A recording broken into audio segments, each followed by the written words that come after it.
Ooh, spooky.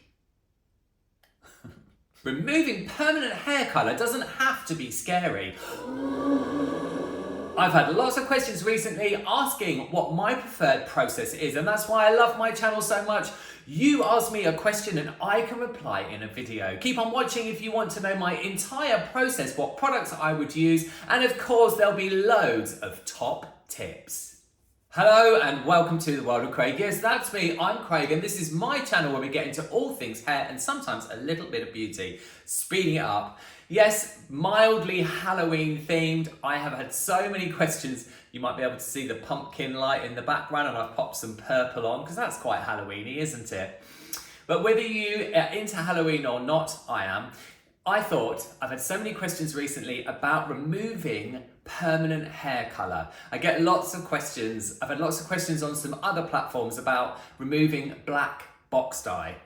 So, because of some of the content I've made in the past. So I thought, well, let's answer that in a video. That's why I love, as I've already said in the splashy intro, that's why I love my channel so much, is you ask me a question and I can answer. So that's exactly what we're going to do in this video. But first, I need to tell you this. Now, first of all, a couple of things. The first thing is, this video is for you whether you are a hair professional who finds removing permanent hair colour overwhelming, or you're doing your own hair at home. But what I will say first is, every single head of hair, yes, every single head of hair that you come to remove colour on, whether you are a pro or you're DIY at home, will be different. So I'm going to give you my process and my preferred products, and that's exactly what this is, but everybody's hair will react differently because of the processes that have been done on it previously. Secondly, which we will go into perhaps a bit later on, time. You must have time for this. If you're in the salon or if you go to people's houses as a hair professional, you need a lot of time. This can't be done in 2 hours. You know, it can't be done in maybe 3 hours. It takes a lot of time. And if you're doing it yourself at home, don't plan to do this, you know, just before you're going out to a family wedding or you've got something, a second date to go on. Give yourself loads of time. Okay, now I've got into that. Now we've just got that straight. I had to get that in there somewhere because there's such important factors in this entire process, as with any big hair colouring service. Right, so what exactly is my process? I almost forgot, spoiler alert, I will be talking about bleach because that's my preferred, one of my steps of preferred removal of any permanent hair colour or demi-permanent hair colour often. But I just wanted to mention, because there are a lot of urban myths and there's a lot of misinformation out there. Colour removers like this and like this contain bleach. So they contain sodium persulfate or potassium persulfate, and they are powerful oxidants. They are oxidants that are in normal bleach. This is my favourite bleach, Blonde Or, and that contains sodium persulfate. So a lot of the colour removers that come in sachets that are powders do contain bleach. So I just want to get that really straight, and I am being very serious some of the time, but I am being very serious about it because it's really important. You know, I get asked again a lot, ever such a lot in the comments on here. I want to remove my hair colour, but I don't want to use bleach. Shall I use this product that's called Effacor from L'Oreal? Well, that has a form of bleach in it, a very powerful oxidant.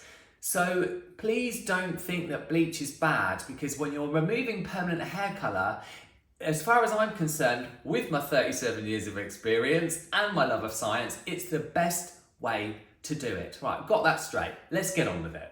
So let's start at the beginning. This is a two-step process, and the first one is to use a colour remover, not the ones that we've already talked about briefly, a colour remover that uses sodium oxymethylene.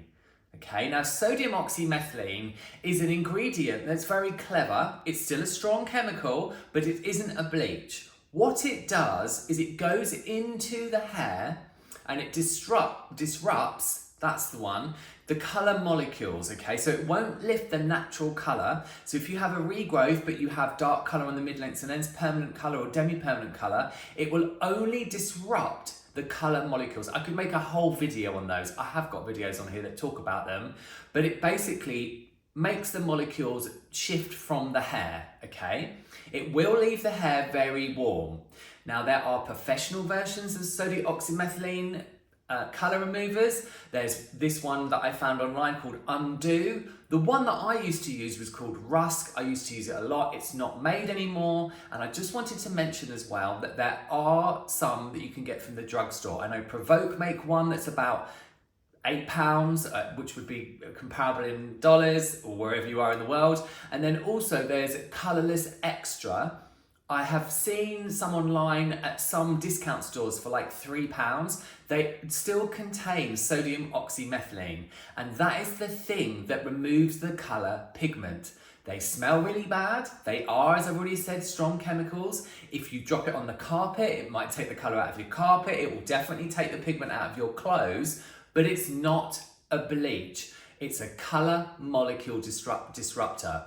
So I would get one of those, and that would be my first point of call. They normally go onto dry hair, or sometimes they go onto hair that's freshly shampooed. Sometimes they use heat, sometimes they don't, but you must follow, serious Craig, you must follow manufacturer's guidelines. But my first point of call would be a two-phase. So they normally come in two, like a 1 and a 2, it will normally be called like number 1 and an activator, and you mix them together in equal quantities, apply them to the hair, and you'll start to see the colour molecules not lift, but shift. And then when you rinse the hair, the molecules effectively get rinsed from the hair, but they all have slightly different protocols, so I can't tell you how to use all of them. What you need to remember is sodium oxymethylene. That's what you want for your first step of colour remover. And the reality of it is if your hair is super dark and it's got layers of colour, or if your client's hair is super dark and it's got layers of colour, that process will probably expose a lot of warmth, oh yes, which you will have to deal with by process number 2. So sodium oxymethylene, always follow the manufacturer's guidelines. Make sure that everything is very protected. Yes, they will smell really bad. I sometimes do get a couple of boxes of those, and I'll do that a couple of times to get rid of as much of the pigment without shifting the natural base as possible. Step 2. Next up comes the bleach. Oh, yes, she does. Now, this is all about ratio. And basically, I do talk about ratio a lot here on my channel. There is an entire bleach playlist that I will link in the description. But this, bleach is the most amazing product in order to remove hair colour. And it's not to be feared if it's used in this way. So you followed the guidelines for the colour remover, the sodium oxymethylene colour remover. The hair is now dry, and I always like to do this process on dry hair, and you mix up a bleach that is 1 part bleach powder and 4 parts peroxide. The 20 volume peroxide. If the hair's very compromised, you could use a lot less, but I would always use 20, okay? And the 4 parts peroxide to 1 part bleach powder dilutes the bleach mix. The more peroxide you have, the less powerful, in effect, without getting into too much detail because there's so much to cover, the bleach mix will be. The power is in your powder, so the more peroxide in a ratio of peroxide, then the more diluted the energy, those persulfates in the bleach are going to be. Starting in the nape of the neck, take neat sections and apply that mixture to the hair that has colour on it that you want to remove, not the natural hair. Just apply it, and that's what we're focusing on here, removing hair colour. So apply it to the hair colour that you want to remove, which is probably now somewhere either orange yellow, orange red, or it could be yellow with a bit of orange in it from the colour removing process. Who knows? Everyone is different. And I'm not saying at all throughout this process, keep going on with when the hair is compromised, okay? If your hair is compromised or your client's hair is compromised, I'm not suggesting that you do any of this. It's about being sensible and about, going steady and seeing how far you can get in one go without compromising the hair. So apply that to the hair that has colour that needs to be removed, apply plenty of product, and then wait for that to lift until the desired level. Now, Of course, how long is a piece of string? It depends on what the result you want to get or that your client wants to have. I do have lots of videos here on colour theory, but for example, if somebody wants to be, for example, let me pop up my underlying pigment charts. If somebody wants to be a cool, natural, please don't promise anybody anything, and if you're doing this on your own hair, manage your own expectations.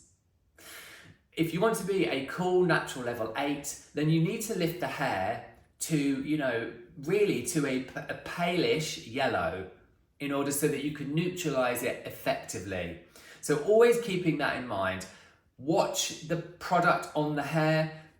Don't stick it on your hair and have a phone call for half an hour without checking it. You must keep a close eye on the product. And then once you've got the level of lift, you would take that off and dry the hair. You might need to do that process a couple of times, and then you go on to the next step. Just to add to step number 2, I would suggest that you apply that relatively quickly. Because the mix is quite runny, you can apply it quite quickly, but I would be concise and precise. And like I've said, I'll say it again, only apply that to the hair that has colour that needs to be removed. And if you need to lay like cotton in between the sections of hair so that the lightener mix doesn't get on any of the other hair, then do so.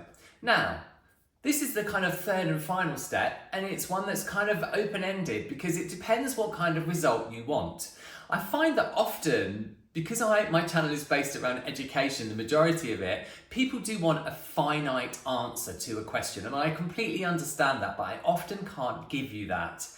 Really, at this point of the process, you've removed the pigment, the molecules to start off with, the dye molecules with the first colour remover, then you've dried the hair off and gone in with your bleach mix, and then you've got the lift, whatever it is you want, keeping the undertone in mind.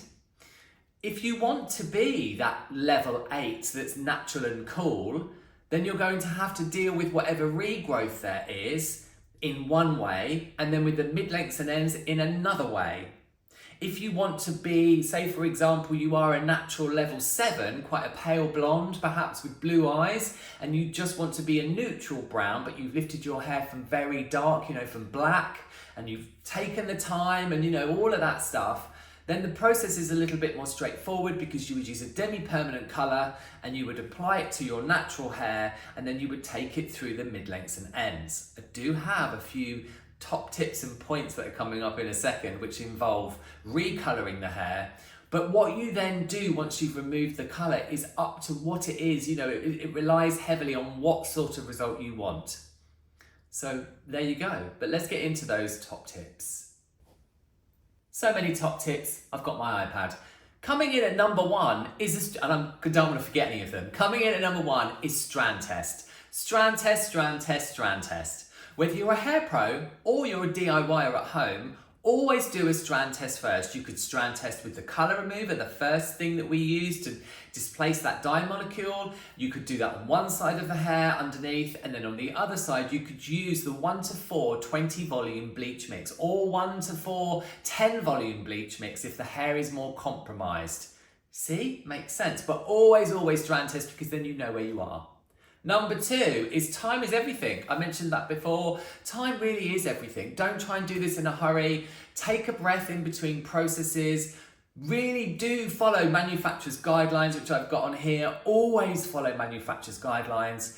That bleach mix is quite gentle and it's quite slow and controlled, the lift, because you've diluted the bleach powder 1:4. So it's a lot more slow and controlled, but always follow manufacturer's guidelines. It's always better to keep an eye on things. Don't put something on your hair and then go away on a client's hair and go in the break room. I'm sure you wouldn't, but don't do anything like that. Integrity, I've got written down here. So I would use K18 in between. I'd use the mist before any of the processes started, and then I would use the mask in between the different processes that I was doing, and I would finish with the molecular mask at the end of the service. You could, I've got down here, leave a few days in between each process. So you could do the colour remover, the sodium, nearly lost my pencil. You could do the sodium oxymethylene removal first, and you could repeat that process a couple of times if you felt that that was removing quite a lot of the pigment. It will be warm. When you colour hair and then you remove it, it always exposes warmth because the permanent colour has exposed warmth, so that's what you're exposing. Lots of information. So you could leave a couple of days in between processes, and I would suggest that. And then in between the processes, look after the hair with your favourite aftercare and something that makes the hair strong. In my opinion, it would be K18. There's a playlist here on my channel. And then if the hair feels compromised at any point, stop. Do not push hair to the point that it loses all elasticity. As brilliant as K18 is, it's not a miracle. It is a brilliant product, a great formulation, but any product that promises to give or does give the hair strength when it comes to K18, but any product that is going to add strength to the hair in any way is not a miracle. So do not over compromise the hair. Always keep the hair's integrity. Loads of top tips for colour removal. So that's it for a look at hair colour removal, something that's so requested. I hope that you found it helpful. And if you did find it helpful, or even if you just enjoyed this video, then you know exactly what to do. You liking this or sharing it with a friend or, watching it till the end. Hello, if you've got right to this point, thank you very much. Makes a huge difference to the algorithm here that is the wild, wild west of social media platforms. And with that in mind, if you have a comment or a question, please leave that for me. I'd love to know your hair colour, removal journeys, or if you're a hair pro and you've always found it really overwhelming, and if this was helpful, then that is great and I would love to know. A huge thank you for watching this. You all take lots of care and I'll see you all in the next one.